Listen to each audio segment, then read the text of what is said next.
Ethan Vale stepped deeper into the alien structure, the glowing corridors stretching endlessly around him. Each wall shimmered like liquid crystal, and the light danced across the floor in patterns that seemed to respond to his movement. Despite the beauty, the air hummed with tension. He could feel the Queen's presence everywhere, watching, judging, learning. The first chamber had tested his logic and compassion, but he knew this was only the beginning. His instincts told him that whatever lay ahead would be harder, more dangerous. Humans were clever and adaptable, but the universe had a way of testing courage in ways that logic alone could not solve. The corridor widened into a vast hall filled with strange, hovering spheres. Each sphere contained a shifting image, a scene from another world, another species, another life. Some were peaceful, full of beauty and music. Others were dark, filled with fear and conflict. A voice echoed inside his mind. Calm, deliberate, commanding. "These are the lives of those who failed my trials," the Queen whispered. Her words were not spoken aloud but felt, like a vibration in his chest. They possessed strength, cunning, and ambition, yet they lacked what I seek. Ethan shivered. The weight of her observation pressed on him. He realized the truth. She wasn't just testing him physically or mentally. She was observing his soul, his choices, his heart. The smallest decision could reveal who he truly was. A sphere floated toward him, its image changing rapidly. Inside, a life form struggled to escape a collapsing habitat. Its world was burning, and the creature's cries echoed in Ethan's mind. Without thinking, he reached out, touching the sphere with his hand. The energy flowed through him, vivid and sharp, and he felt a surge of responsibility, as if the life inside depended on him. He didn't hesitate. He analyzed the patterns, manipulating the light and energy until the scene stabilized. The creature survived, saved by his intervention. "Compassion," the Queen murmured almost approvingly. "It is rare. Strength alone is meaningless." Ethan pressed onward. Every step through the chamber was a challenge.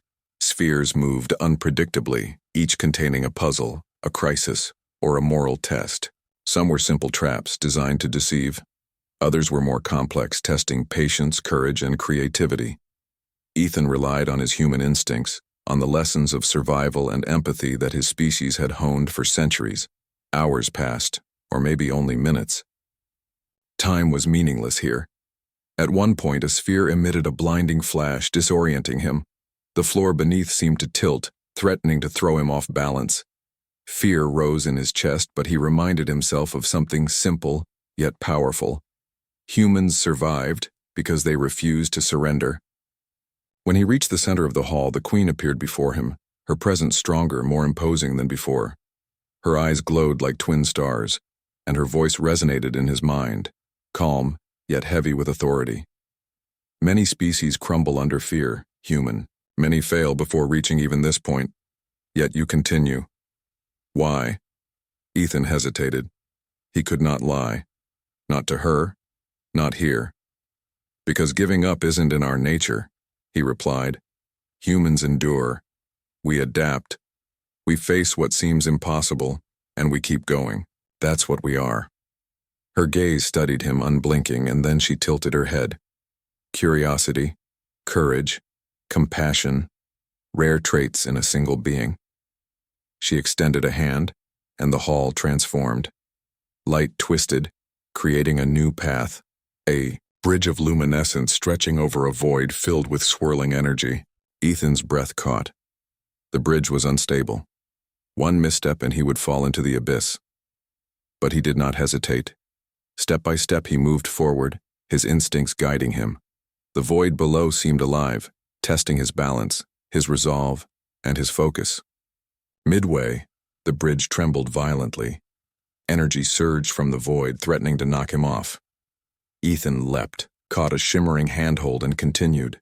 His heart pounded, his muscles ached, yet he pressed forward, knowing that stopping was not an option. Humans thrived under pressure, and this trial was no different. When he reached the other side, the Queen awaited him. Her form radiated approval, subtle yet undeniable. You survive through skill, yes, but also through courage and determination. This is rare. You carry the spark of your kind within you, human." Ethan took a deep breath, sweat dripping down his face. He had passed another test, yet he knew this was only the beginning. The Queen's trials were endless, each more challenging than the last.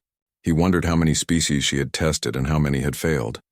Humans were small, fragile in comparison, yet they had something no other species seemed to possess: heart. The Queen led him further into the structure, toward a massive chamber filled with shifting platforms and corridors. Strange creatures moved across the walls and ceiling, predators designed to challenge any intruder. Ethan realized quickly, these were part of the test. The first predator lunged at him with blinding speed.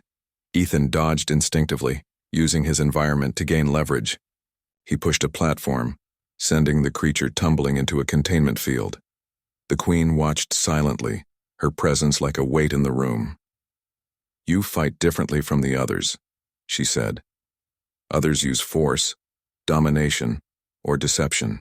You survive by thinking, by understanding." Ethan didn't respond. Words were unnecessary. Every movement, every decision, was an answer in itself. He navigated the maze of predators and obstacles, relying on agility, quick thinking, and sheer persistence. He discovered that the creatures reacted to fear. Calm and measured actions allowed him to control the situation. Humans were clever, adaptable, unpredictable, and that gave him an advantage. After what felt like an eternity, he reached a chamber filled with translucent spheres. Inside each sphere, he saw moments from human history: explorers facing storms, pioneers reaching distant lands, scientists working tirelessly to uncover truths. Each sphere glowed, pulsing with a rhythm that matched his heartbeat. The Queen's voice echoed. "Your species has endured against impossible odds. You survive because you adapt, because you persevere, because you care when others would abandon. These traits, they are remarkable." Ethan's chest swelled with pride, but he pushed it aside. This wasn't about pride. It was about survival, understanding, and proving humanity's worth. He had learned quickly that the Queen did not reward arrogance. She rewarded intelligence, compassion, and courage. As the chamber shifted, the Queen spoke again. "The Shadow Rift awaits, human. Beyond it lies the ultimate trial. Few have survived. Many have been lost. Will you enter?" Ethan's mind raced. The Shadow Rift, a place of legend, where only the clever and brave returned. Every instinct warned him of danger, yet his heart burned with determination. "I will enter," he said. A portal opened, swirling with energy. Ethan took one last breath, looking back at the Queen. She nodded once, her expression unreadable. "Then prove the spark of your kind, human. Survive, and you will know what it means to endure." He stepped into the portal. Instantly, the world twisted, colors blending and stretching in impossible ways. Gravity shifted unpredictably, stars bent and warped, and alien shapes moved at the edge of his vision. The Shadow Rift was nothing. Like he imagined, it was chaos made visible, a test of mind, skill, and spirit. Predators emerged from the darkness, strange creatures of energy and shadow, their movements quick and precise. Ethan dodged, ducked, and used every trick he had learned from his species' history. He repaired his suit systems mid-flight, rerouted power, and manipulated energy flows to create paths through the chaos. Time lost meaning. Space itself seemed alive, responding to his decisions. He realized the rift was a living test, designed to break the unprepared. Humans were small, yet they had one thing the rift could not anticipate: ingenuity. Through perseverance, clever thinking, and a stubborn refusal to surrender, Ethan navigated the rift. The creatures, the shifting paths, the impossible energy. He overcame it all, proving not just his skill but his humanity. When he emerged on the other side, battered but alive, the portal closed behind him. The Queen was there, her form shimmering with light. Her voice, calm but full of awe, spoke once more. "You have endured, human. Few have survived the shadow rift. You carry your species' spirit with you. The spark is alive.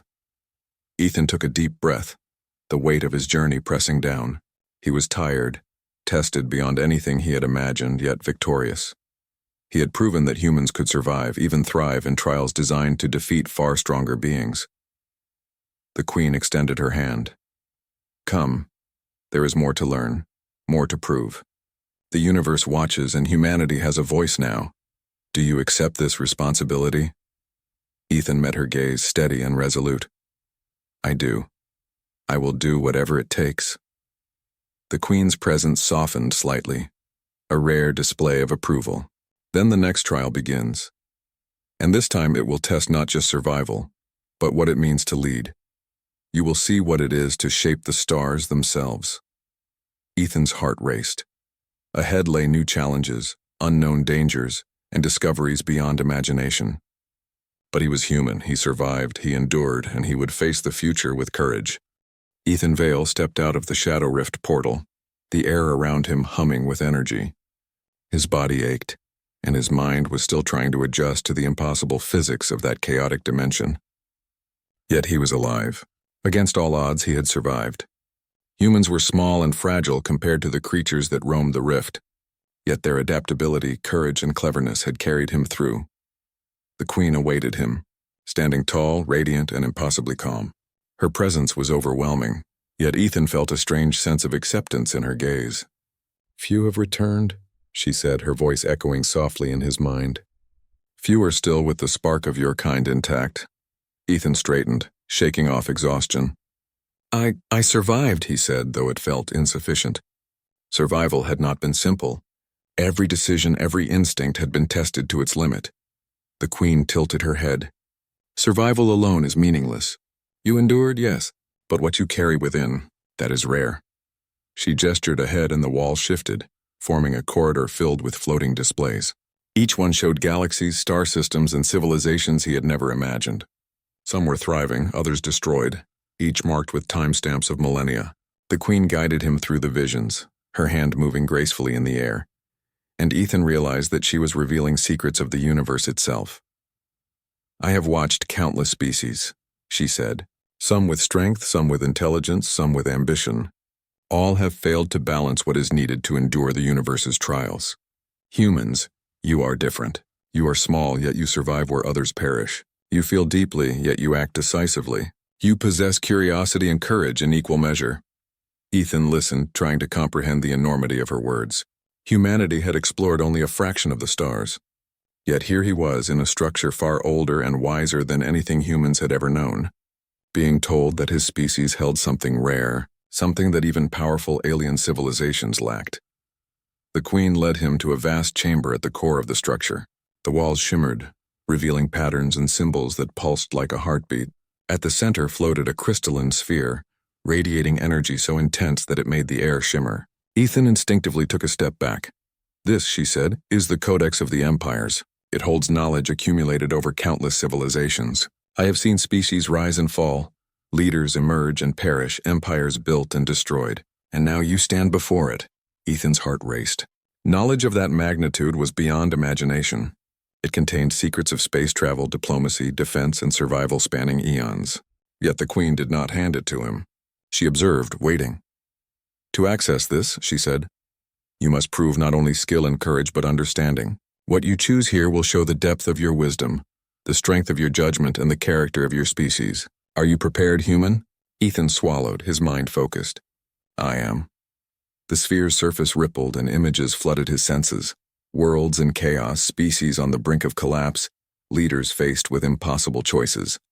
The Queen's test was not physical. It was moral, strategic, and profoundly personal. Each scenario required him to make decisions quickly, balancing risk and compassion, survival and justice. The first scenario showed a planet on the verge of environmental collapse. The intelligent species there had advanced technology but no empathy. Ethan was presented with multiple solutions, some efficient but cruel, others risky but compassionate. He chose carefully, finding a balance that saved the population without sacrificing morality. The Queen's presence observed silently. Many would have chosen efficiency, she noted. Many would have sacrificed the few for the benefit of the many. You consider both. The next scenario was more complex. Two civilizations locked in centuries of conflict faced extinction unless a mediator acted. Ethan had limited knowledge, incomplete information, and immense pressure. His human intuition guided him. He proposed solutions that emphasized communication, trust, and collaboration, finding common ground between two races that had long believed peace impossible. The Queen's glow brightened. You see beyond survival. You see potential, connection, and hope. That is extraordinary. Ethan felt a mix of pride and exhaustion. This test was draining, mentally, emotionally, spiritually.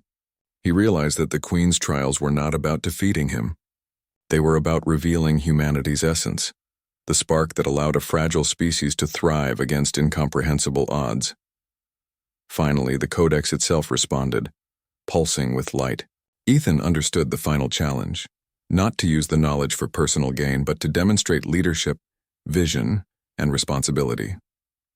He projected his thoughts carefully, envisioning humanity's role not as conquerors but as explorers, diplomats, and protectors. The Queen observed silently, her expression inscrutable. Then slowly she stepped closer. You have shown what I sought, human. You survive, yes. But more than that, you understand, you reflect, you choose wisely. Few species achieve this, Ethan exhaled. Relief washed over him, though he knew the trials were not over. The Queen's approval was rare and valuable, yet it came with responsibility. Humanity has potential, she continued. Potential that could influence not only your star system but countless others. But with that potential comes risk. You must continue to prove your worth, not through force but through wisdom, courage, and compassion. Ethan nodded. I understand. She extended a hand and the walls shifted, revealing a vast galaxy map. Stars blinked. Each a civilization, each a challenge, each a chance to demonstrate what humans could offer. This is your opportunity, the Queen said. You may explore, learn, guide, and protect. But know this, the universe is vast and it will test every choice you make. The Shadow Rift was only the beginning. True trials lie ahead. Ethan's mind raced. Humanity had only just begun to scratch the surface of space. Now, with the Queen's recognition and the Codex's knowledge, he could imagine a future where humans were more than survivors. They could be leaders, innovators, protectors. Yet he knew it would not be easy. The universe was filled with dangers, unknown civilizations, and challenges that tested not only strength but character. The Queen studied him, her eyes glowing with intensity. Few have seen the universe as it truly is. Fewer still have the courage to shape it responsibly. You, human, may yet join that rare group. Ethan felt a sense of purpose unlike anything he had known. His trials had tested his body, mind, and spirit. He had faced the unknown, survived the impossible, and proven the essence of humanity. Yet the path ahead was still long and uncertain. Will you take this responsibility? The Queen asked. Ethan met her gaze, steady and resolute. Yes, I will. Humanity will rise to meet the challenge. The Queen's presence shifted, no longer overwhelming but affirming. Then your journey continues. You will face civilizations beyond imagination, decisions beyond comprehension, and dangers beyond reckoning. But know this, human. You carry a spark that can ignite change, bridge worlds, and inspire hope. Ethan nodded, understanding the gravity of her words. He was alone in this alien empire, standing before a being of unimaginable power, yet he was not powerless. He was human. He had endured, he had survived, and now he had a purpose greater than himself. The Queen stepped back, her form shimmering. Rest now, human. Tomorrow your lessons begin anew. You will learn not only what humans can endure, but what humans can achieve. The universe waits. Ethan sank to the ground, exhaustion finally overtaking him. His mind replayed the trials, the visions, the tests of morality and courage. He had been pushed to the limit, yet he felt a sense of pride, hope, and determination. Humanity had survived impossible odds before, and now they had a chance to shape the stars themselves. As he closed his eyes, he realized one simple truth.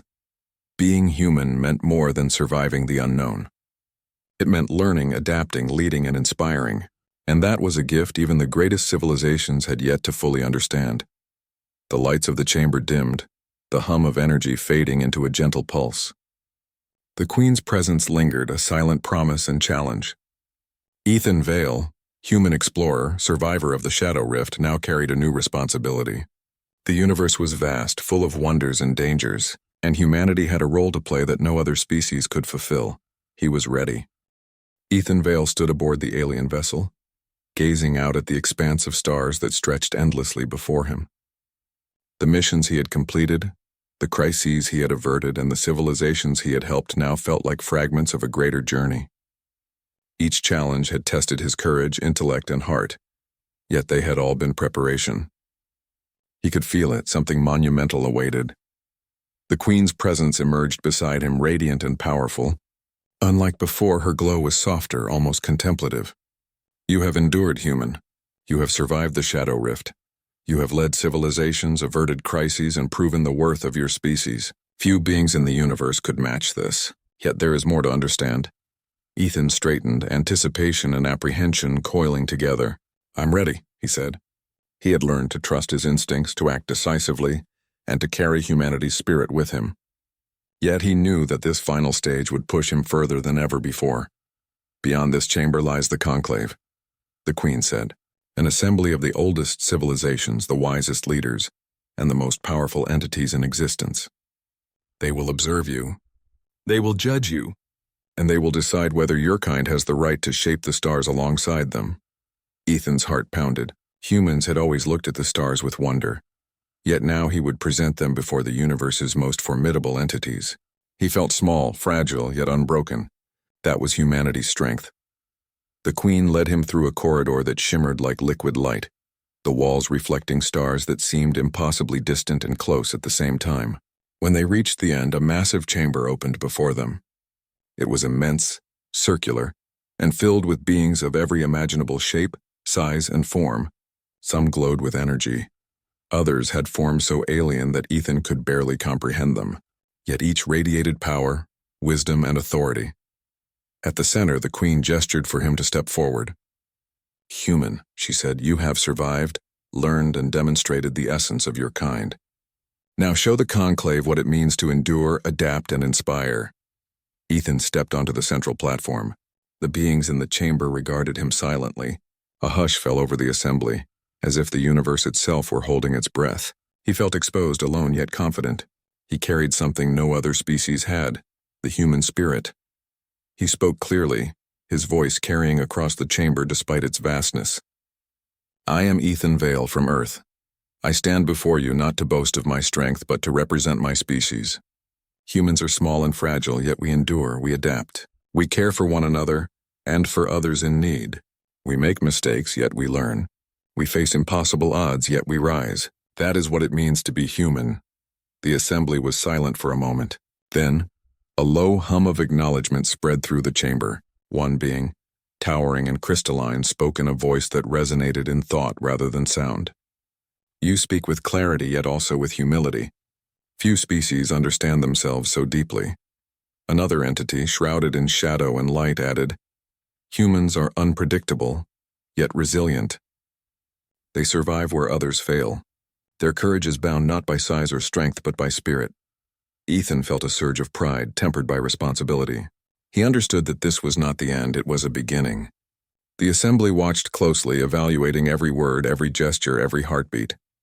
Humanity's fate in the interstellar stage depended not on power alone, but on character. The Queen stepped forward, her form luminous, radiating authority. The Conclave sees what I have seen, human. Few species inspire such recognition. You have demonstrated not only survival and skill, but the rare qualities of courage, empathy, and vision. Now you have a choice. Ethan's eyes widened. A choice? Yes, the Queen replied. Humanity may join the Interstellar Alliance, contributing to exploration, governance, and protection of the cosmos. But this is not a gift. It is a responsibility. Your species will be tested continually. You will face challenges that may threaten survival itself. You will be expected to lead with wisdom, to act with compassion, and to endure where others falter. Will humanity accept this path? Ethan took a deep breath.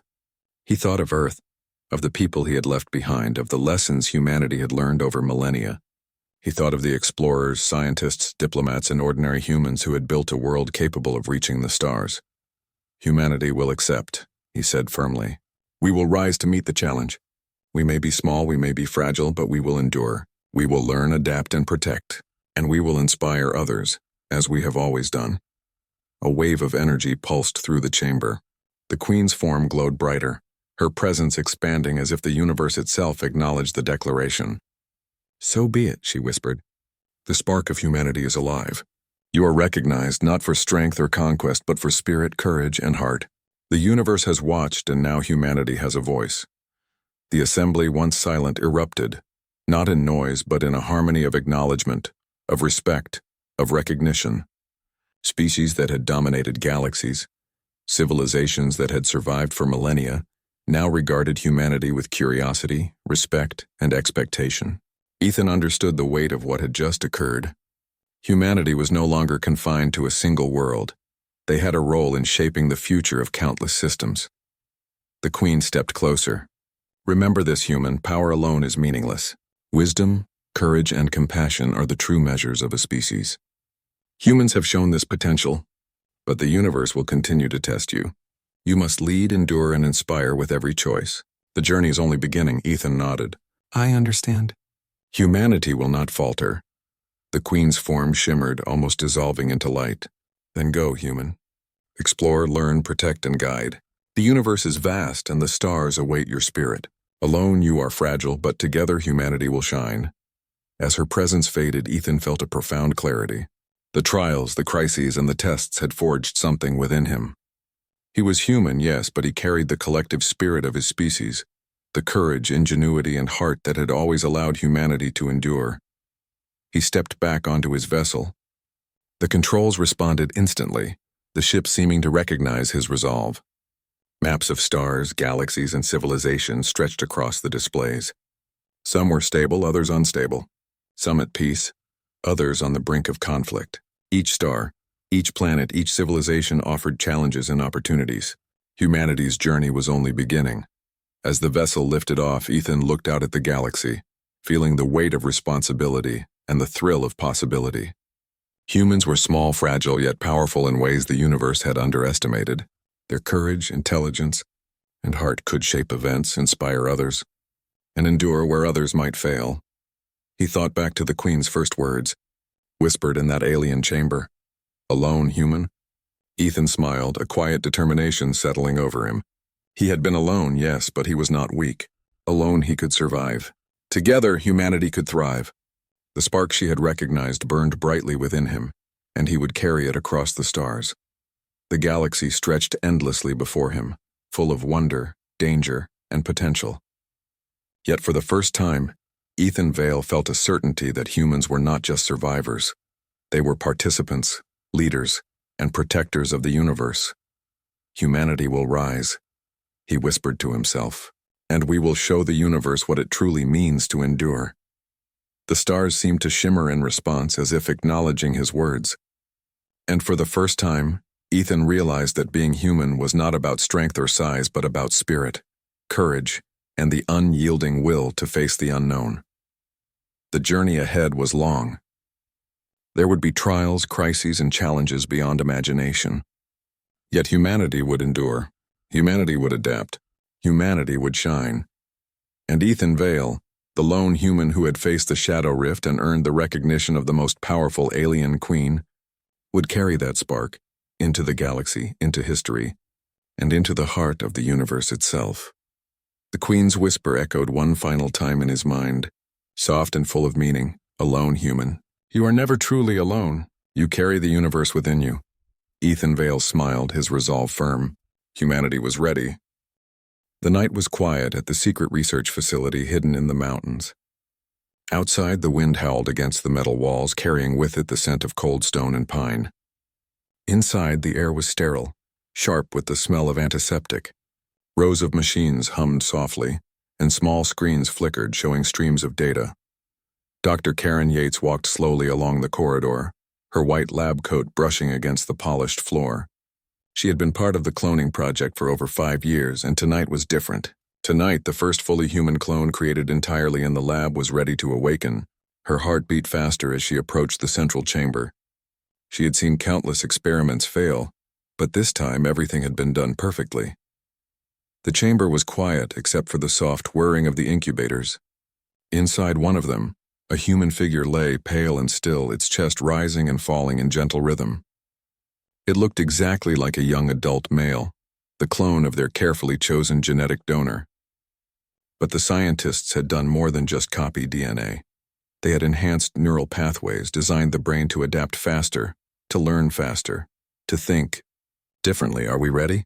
asked Malik, her assistant, his voice tense but excited. His eyes darted nervously from screen to screen, monitoring every vital sign. Karen nodded. "All systems are stable. Let's begin the awakening process."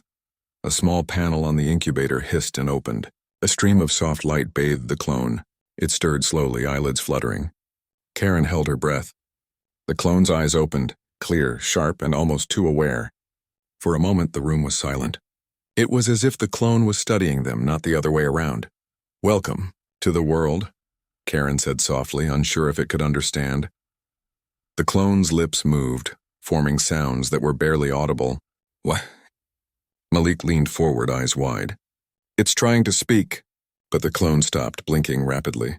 It seemed confused, as though the world around it was both new and overwhelming. Its hands flexed, fingers curling instinctively. Every movement was precise, controlled, deliberate. The scientist had expected reflexes, but this was something else. It was thinking. Over the next few hours, Karen and Malik watched as the clone learned rapidly. Shapes, colors, and numbers appeared on screens. It pointed at images and tried to mimic sounds. By the end of the first day, it could recognize simple objects and follow basic instructions. But it also displayed something unusual: curiosity. Unlike ordinary humans, it questioned everything silently with its gaze. "We may have underestimated it," Karen whispered. Malik frowned. "What do you mean?" Karen looked at the clone. "It's not just learning. It's analyzing. It's thinking about thinking. This might be smarter than we ever imagined." The clone's awareness grew quickly. By the third day, it was solving puzzles faster than the best AI they had ever tested. It could assemble a device from parts it had never seen before. It learned the patterns of the lab, memorized the routines of the staff, and even recognized when someone was lying or nervous. Yet, despite its growing intelligence, there was something fragile about it. At night, when the lights dimmed, the clone would stare at the ceiling, silent, almost lonely. Karen sometimes found herself watching it, wondering what went on inside its mind. Was it happy? Scared? Did it understand who it really was? On the fifth day, a major test was scheduled. The scientists wanted to see if the clone could communicate using a computer interface. Karen activated the device, displaying words on a screen. "Can you understand me?" The clone looked at the words, its brow furrowing. Then, to everyone's amazement, it typed its first sentence. "I am here." The room erupted in whispers. Malik could hardly believe it. "It's speaking English." Karen's hands trembled. How is it possible? We didn't program it to speak language yet." The clone tilted its head as if noticing her confusion. It reached out to touch the screen and then typed another line. "I want to learn," Karen swallowed. The words were simple, but the meaning was profound. This was no ordinary experiment. This was life, true, conscious life, and it had its own will. But life, as they quickly learned, could not be confined. That night, as the staff slept in their quarters, the clone did something no one expected. It studied the security systems. Every camera, every lock, every sensor was a challenge, and it solved them all. It was not malicious. It was curious, and it wanted freedom. By dawn, the clone had found a small service hatch leading outside the lab. With careful precision, it slipped through, leaving no trace behind. Alarms went off moments later. The staff rushed to the central chamber only to find it empty. Panic set in immediately. "It's gone," Malik shouted. How did it escape?" Karen stood frozen, her mind racing. It's learning faster than we imagined." "It didn't just escape, it planned it. The authorities were alerted." Military drones patrolled the mountain roads, searching for any sign of the missing clone. Karen feared the worst. If the clone was captured, it might be destroyed, or worse, studied in ways that would harm it. Meanwhile, the clone stood atop a hill overlooking the valley below. The wind tugged at its hair and the sun rose slowly, painting the world in gold. It had no name, no past, no future, only a mind and a desire to understand. It spoke its first full sentence aloud, a declaration not just of existence but of independence. I am me. From that moment, the world was no longer the same. Humanity had created something extraordinary, something that could surpass them in thought and understanding. And the question that hung over Karen and Malik like a storm was terrifying in its simplicity. What will it do next? The clone did not answer. It simply walked toward the forest, disappearing into the trees. It had learned to speak. It had learned to think. And now it would learn the world. And somewhere deep in the facility, Karen made a silent promise. She would protect it. She would teach it. She would guide it. Because the clone was not a machine. It was not an experiment. It was a being, a new form of human, and it deserved to live, to grow, and to be free. As the sun climbed higher, illuminating the valley in warmth, the clone took its first step into the unknown. Its journey had begun, and nothing, not alarms, not authorities, not fear, could stop the unfolding story of this extraordinary mind. And in that quiet moment, a simple truth became clear to everyone who knew. Humanity had created life, and life had chosen to speak. The valley stretched endlessly before the clone, a mixture of forests, rivers, and distant mountains. The morning sun painted everything in warm gold, and birds called to each other from the trees. For the clone, it was both terrifying and beautiful. It had never seen the world outside the lab. Every sound, every smell, every movement was new. It paused for a moment, taking a deep breath, feeling the wind against its skin. Freedom was a strange, thrilling thing. It remembered the words it had spoken the day before. I am me. Those words had given it purpose. It was no longer just a creation. It was an individual. And now, it had to survive in a world it had only read about in data files. Karen and Malik were already awake in the facility, scanning the monitors for any sign of the clone. Karen's face was pale, worry etched deep into her features. We have to find it before anyone else does, she said. If the authorities catch it, they might not understand. They might see it as a threat. Malik shook his head. Karen, it's human. It can learn. It can think. But it's smart. Too smart to just be captured easily. Karen nodded, knowing he was right. But worry gnawed at her. The clone had escaped because it could reason, adapt, and understand its surroundings better than any human or any machine they had created. And now it was alone in the wild. The clone moved carefully through the forest, learning as it went. Every sound, every footprint, every rustle of leaves became a piece of knowledge. It learned to identify edible plants from poisonous ones, following the patterns it had observed in the lab's biological databases.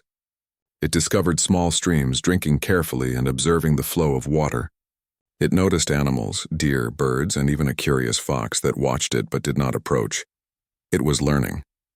Not from lessons, not from books, but from the world itself. Every action was a test, every observation a calculation.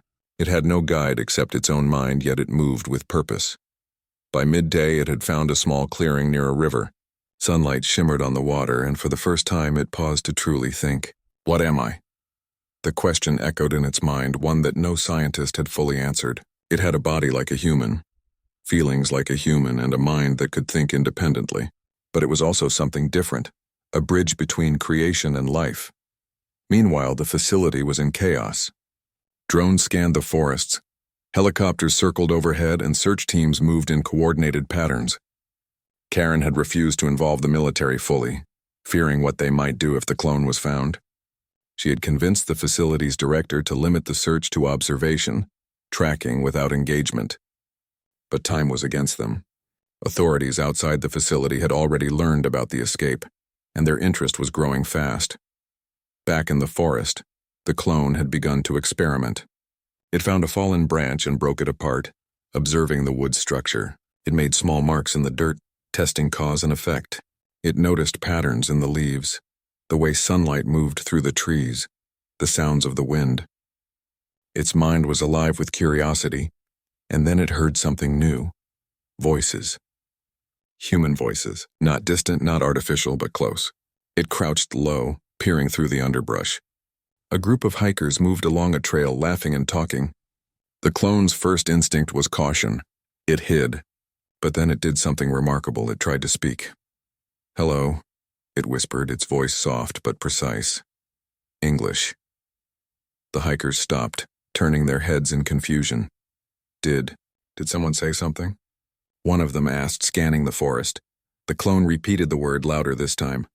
Hello? The hikers froze. They had not seen anyone, yet the voice was real. A moment later, one of them stepped closer, curiosity overcoming caution. Who's there? He called. The clone hesitated. It had learned words from the lab, but this was different. These humans were not scientists, not observers. They were ordinary people, and it had no instructions on how to interact with them. But instinct guided it. It stepped into the clearing. The hikers gasped. The figure before them looked exactly like a human. There was nothing unnatural in its appearance, yet something about its presence felt extraordinary. Its eyes were sharp, intelligent, and calm. My name. I have no name, the clone said slowly. I'm learning. The hikers exchanged nervous glances. Are you okay? One asked. The clone nodded. I am me. The hikers were amazed and confused, but they sensed no threat. The clone did not attack. It did not demand anything. It was simply present, observing, learning, and communicating. Karen, watching the live feed from a drone above, felt a mix of relief and awe. The clone had not been harmed. It had not acted violently. It was human in every sense of the word, yet more. Over the next few hours, the clone began interacting cautiously with the hikers.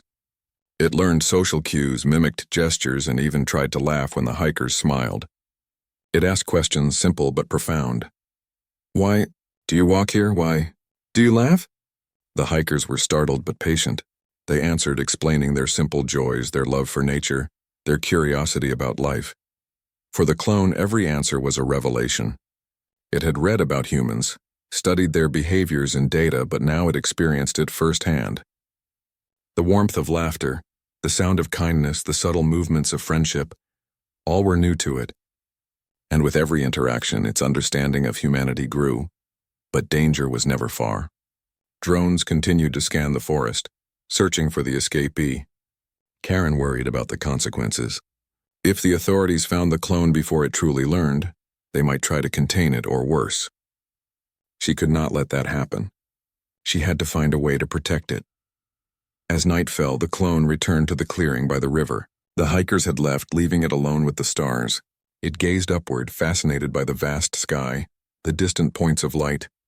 What is that? It wondered. Its mind, already fast and analytical, began to calculate distances, patterns, and possibilities. It remembered data from the lab, and now it could connect it to the real universe above.